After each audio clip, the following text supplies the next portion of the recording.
guys, how are you? John the Hypocrite. Hope everybody's doing well. I just banged my elbow, see? That's something not nice. Hope everybody's doing well. Wild game, guys. Wild game. Wild game. I'm sorry I got a little noise going on there. I've got the old Tampa Bay Buccaneers going on here. Nothing still. Where to start? Where do you want to start? You want to start on defense? You want to start on offense? You want to start on Zach? I'm afraid to start on Zach because I'll never get off Zach. So let's start on. Let's start the fact that we have to agree that this kicker is not the kicker, right? I don't care what he did today. Dear God. Whew. Talk about elevation. I don't think any of his kicks got more than 20 feet in the air. But he made two, and that was a nice feeling. On defense, oh God Almighty, I don't understand what's going on with the run. I compare the Jets to Julie Andrews in The Sound of Music. And she's running through the fields of grass, prancing and dancing, and nobody's around to bother her or tackle her. I don't understand it. I think we have to, I don't know who to give credit to. I heard a reporter make a great comment, and boy, oh boy, it's dead on this week. When he said it, I was like, that's a good one. Whether it's Ashton Davis, whether it's Pinnock, whether it's Eccles, there's several guys on Gerard Davis. There's several guys on this team, I believe, that are getting this experience so they can come in next year if somebody gets injured. They're not going to end up being starters for the Jets. I think we know who those starters are going to be. Michael Carter has that potential. Guidry has that potential at times. Bryce Hall definitely has that potential. Ashton Davis has not shown it to me. I don't know what anybody else is seeing. What I see today is a guy that, forget about the missed tackles. It's more the angles. The angles are creating the missed tackles. His angles to the ball are just borderline, woof. I mean, you watch it, it's incredible. But the bottom line is that's how you got to look at it, is a lot of these kids that are out there right now, they could say, yes, we're looking at the future and the kids are going to make mistakes. I'm not looking at it like that at all. I'm looking at it that these kids are all going to get experience and they're going to be able to come in so that when our first round pick we took at cornerback or whatever the position may be gets injured, this kid could step in for a couple of weeks. Or the free agent safeties that we sign gets injured, Davis can step in for a couple. That's how I'm looking at these guys right now because they're not it. They're not it. Getting on just watching the run teams run on us right now. It's embarrassing. I remember one time I was having dinner with one of my cousins and we were talking football and his team was horrible on defense. And he goes, there's nothing worse than watching your team play defense and they just can't stop the run. And I was thinking about it is horrible because you think about over the years, that's never really been, with all the shit Jet fans have had to put up with, stopping the run has been a lower concern for us for the most part, and watching this is just, it's pathetic. There's nothing worse than watching it. I watch it week in and week out and I just say to myself, when did the Saints put this game away? When they started running the ball seriously.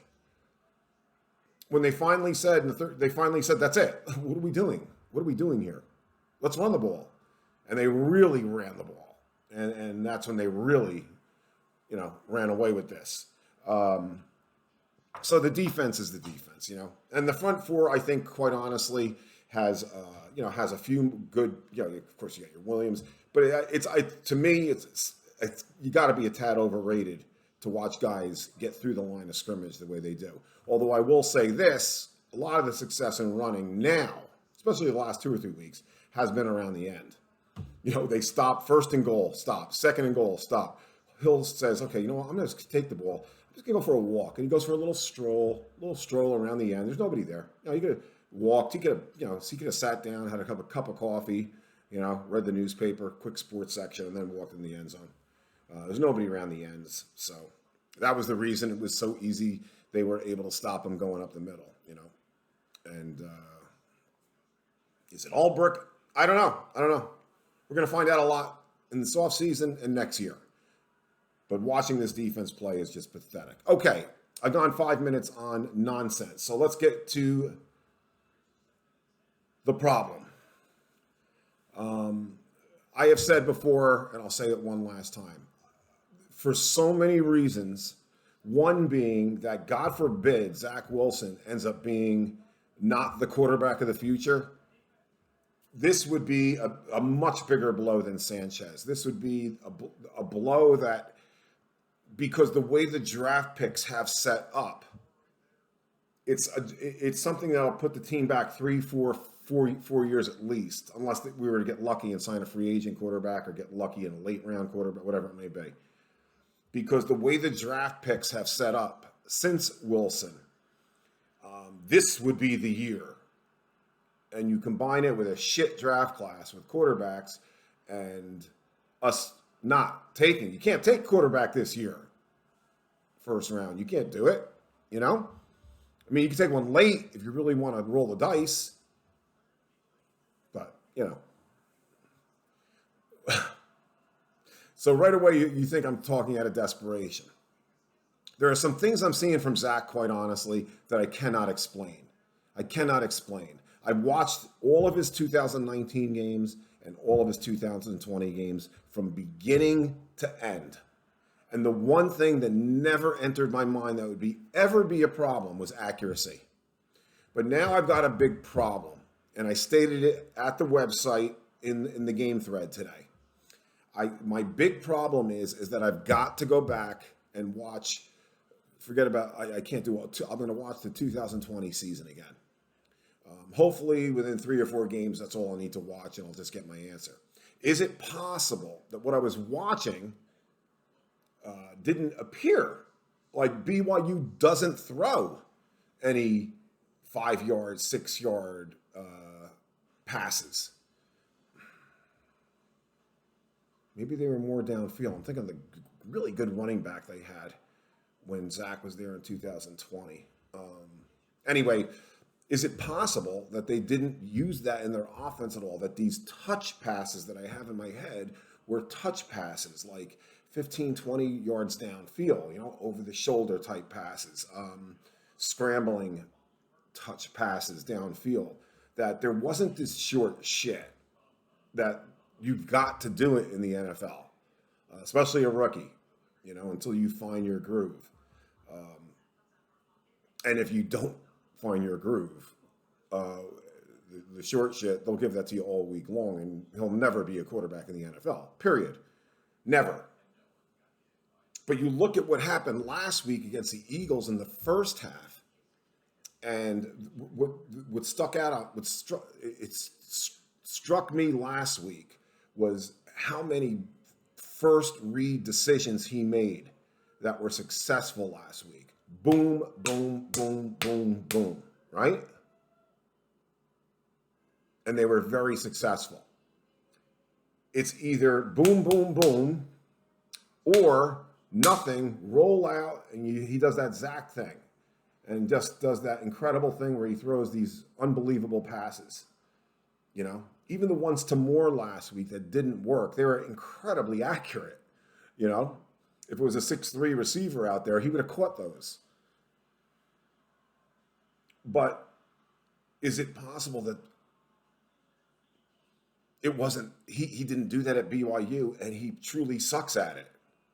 Because he sucks at it. Ty Johnson had a rough day today. But let me tell you something, and I know some of you guys are receivers out there. Being a receiver, there's nothing worse. Forget about throwing the ball behind you.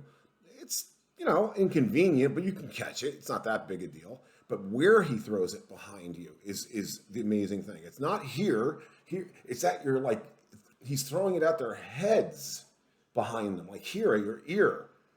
very difficult behind because your hands all of a sudden go from here where normally, it's easier to up here where you can't catch the ball like this at the side of your head. And they're coming in so fast.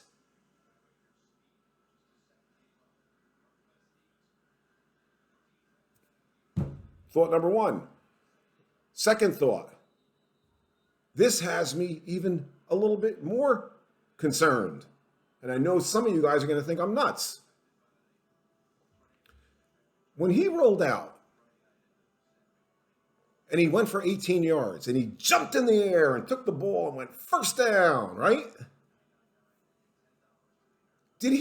Were the people in the crowd booing? Like, what are you doing? Did anybody, I thought it was horrible watching it on live with the sideline camera, with the Jet player and the Saint player running over together. So he sort of had him like shielded, right?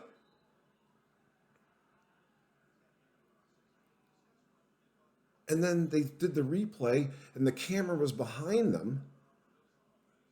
And there was nobody after those two guys. He was in the end zone. He was gone. He could have walked in if that one Jet player just sort of shielded him a little bit. He was gone. Okay, whatever. But it has me worried about what's going on up here right now. What is he thinking? He had another run out of the pocket where he could have gone further too. Is he the kind of kid that you say, hey, listen, do me a favor. I want you to take this very serious. Be careful of this. And he just multiplies it times 10? Because usually players ignore their coaches when they tell them that. And they just say, screw it, man, I'm going crazy. Has this knee injury made him like super paranoid? I don't know. But there was something that drove me crazy about that run, guys. And I can't figure out what the F it is.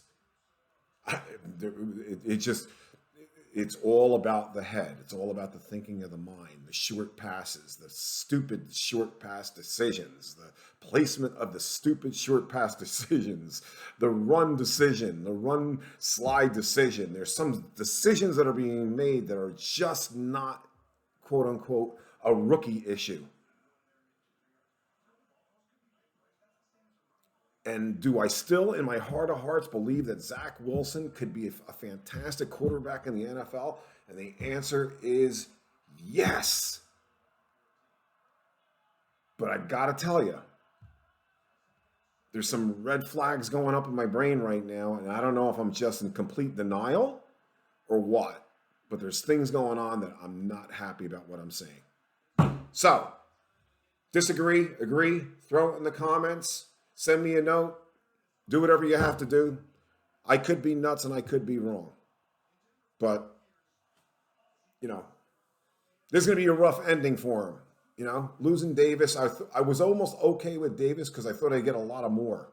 And now losing Davis and more, watching what he had out there to throw to today was another unbelievable situation. And you know what? Last thing, guys, Mims. I think it's time for us to shut the F up about how they're handling Mims.